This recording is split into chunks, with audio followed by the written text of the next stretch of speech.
मेरा नाम है मेहरुनिशा। आज की कहानी राहुल और रिया की। राहुल वो फिल्मों वाला राहुल नहीं था कि लड़कियों को प्रपोज करे, उसके लिए जिए मरे। दोस्तों के साथ आवारा फिरे। राहुल बोरिंग भी नहीं था, बस उसकी दिलचस्पी अपने गोल्स पूरा करने में रहती थी।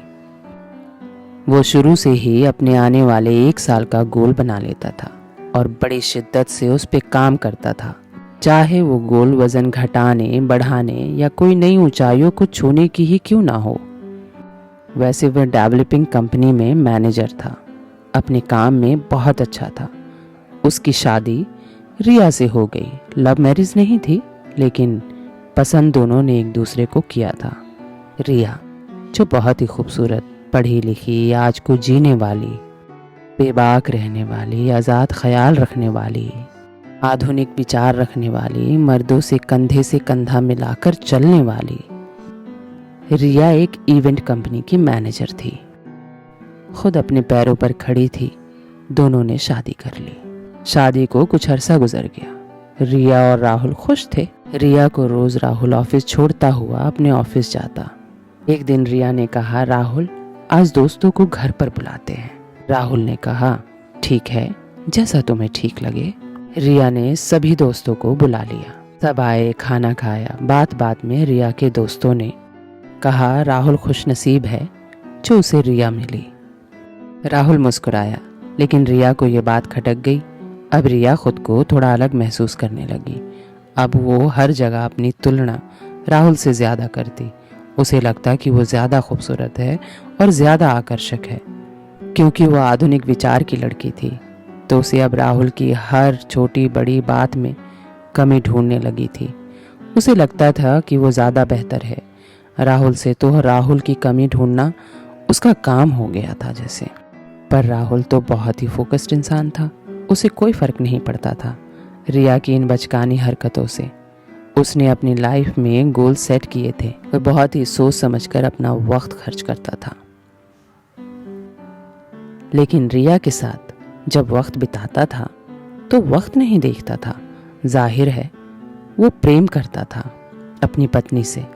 लेकिन रिया जब राहुल के साथ रहती थी तो सिर्फ ब्रांड और लग्जरी चीज़ों की बात करती थी। दोस्तों के पास कौन सी गाड़ी है, किसने कहाँ छुट्टियां बिताई, किसने क्या खरीदा, राहुल इसकी बातों पर बस ज़्यादा ध्यान नहीं देता था। हाँ हाँ हाँ करता रहता था। रिया को लगने लगा ये मेरी बातों को अनसुना करता है। रिया रोज इस बात पर झगड़ लेती, फिर राहुल उसे मना लेता। ये सिलसिला उन दोनों के बीच आम हो गया। रिया रुकने का नाम ही नहीं ले रही थी। अब राहुल ने मनाना कम कर दिया। वो एक फोकस्ड लड़का था, तो उसे ये फालतू और बार बार मनाना, रूठना बचकानी हरकतें लगती थी। टाइम की बर्बादी के सिवा कुछ नहीं लगता था। रिया को राहुल की ये बात बिल्कुल अच्छी नहीं लगती थी कि वो मुझे इग्नोर कर रहा है।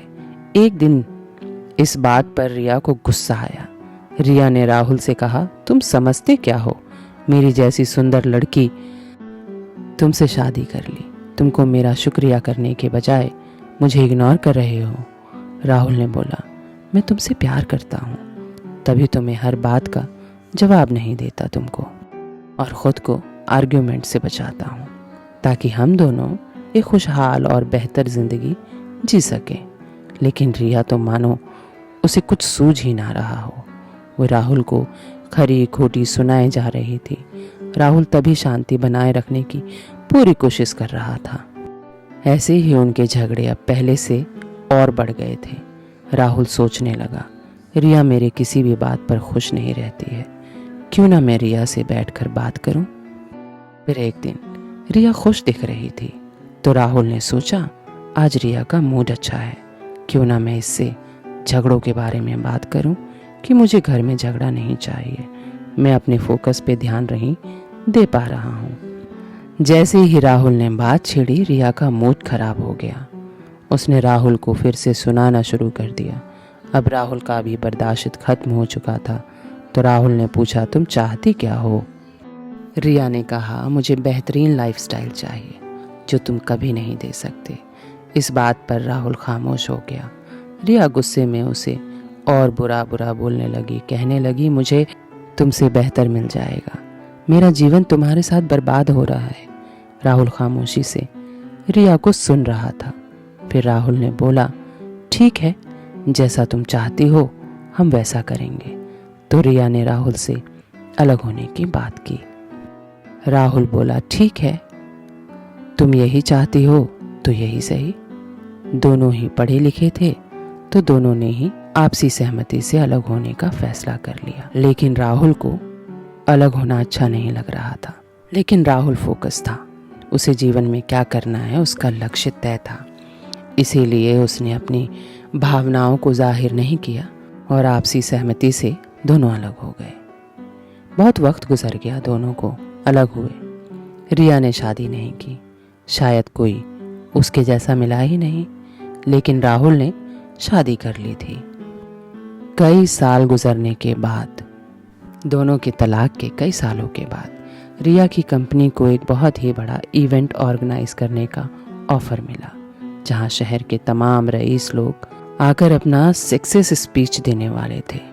रिया उस इवेंट को मैनेज करने वाली थी। इवेंट को मैनेज करते वक्त पोस्टर लगवाए तो पोस्टर देखकर रिया के होश उड़ गए। शहर के तमाम रईस में उसने राहुल का पोस्टर देखा, मानो जैसे उसके पैरों तले जमीन खिसक गई हो। सोच में गिरफ्त बुत बनी रिया पुरानी बातें सोचने लगी। राहुल को जब उसने कहा था, तुम मेरे लिए कुछ नहीं कर सकते। खैर, अपना ध्यान पुरानी बातों से खींचते हुए रिया की उत्सुकता राहुल को मिलने की बढ़ गई। इवेंट अच्छे से हो गया, सब जाने लगे। वहाँ सब राहुल की ही तारीफ कर रहे थे। अब रिया की आंखें बस राहुल को ढूंढ रही थी। उसने देखा बहुत से लोग एक आदमी को घेरे खड़े हैं, उसकी शानदार स्पीच के लिए उसे बधाई दे रहे हैं। रिया भीड़ को चीरती हुई उस शख्स के पास पहुंच गई। उसने देखा कि एक औरत जो बहुत ही मामूली शक्ल व सूरत की है, उसके हाथों में राहुल का हाथ था। वो बहुत खुश और पुरसुकून नजर आ रहा था। जैसे ही राहुल की नजरें रिया पर पड़ी, जिसे अपनी सूरत और काम पर बेशुमार घमंड था, वो फीकी सी, मुरझाई सी, थकी हुई सी लग रही थी। राहुल मुस्कुराया और बड़ा ही आश्चर्यजनक होकर पूछा, अरे रिया, तुम यहाँ, तुम कैसी हो? अपनी पत्नी को रिया की तरफ हाथ बढ़ाते हुए बोला, जानती हो इन्हें? इन्हीं की मैं अक्सर बातें किया करता हूँ। राहुल की पत्नी बोलती है, ओह, तो वो आप हैं? दोनों पति पत्नी रिया को ऐसे मिलते हैं जैसे रिया राहुल की जिंदगी की एक सबक थी। दोनों मुस्कुराते हुए वहां से चले जाते हैं।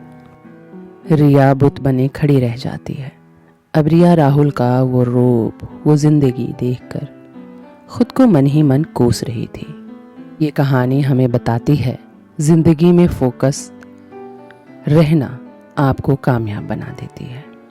अपनी जिंदगी में गोल सेट करना सीखो। अपने लक्ष्यों की सूची बनाओ, उसे कब और कैसे अचीव करना है उस बात पर अपना ध्यान केंद्रित करो।